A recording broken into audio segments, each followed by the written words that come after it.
Травертино е сух продукт на варова основа, с който лесно се постига вида на истински, традиционен травертин. Употребява се в естествения си бял цвят, който в последствие може да се отцвети в желаната тоналност или комбинация от тонове, като просто върху него се нанесе слой от веле блясък за постигане на уникален ефект.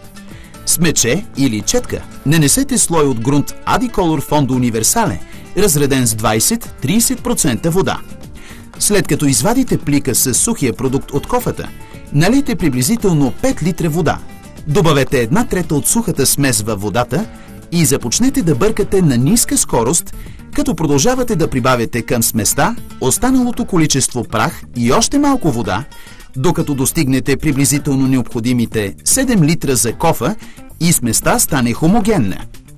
Оставете продукта да поседи за около 10-15 минути преди употреба.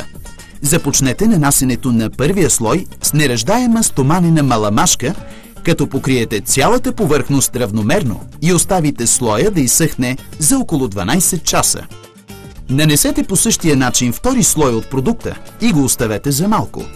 Преди да започне да съхне, минете с неръждаема стоманена шпакла или нож за шпакловка, който държите перпендикулярно на повърхността, и оформяте по-дълги или по-къси дръскотини, характерни за травертина. На този етап може да създадете блоков ефект с дръжката на четка или с шпакла и да оформите фугите, които желаете.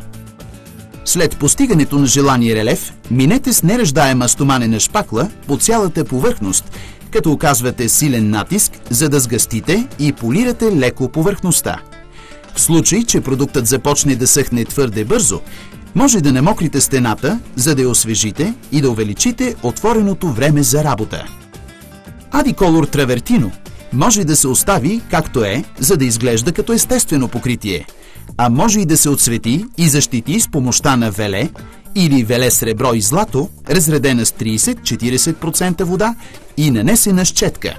Когато използвате травертино за външно приложение, се препоръчва да защитите покритието с неутрално или цветно веле, за да го запечатате и да осигурите допълнителна защита.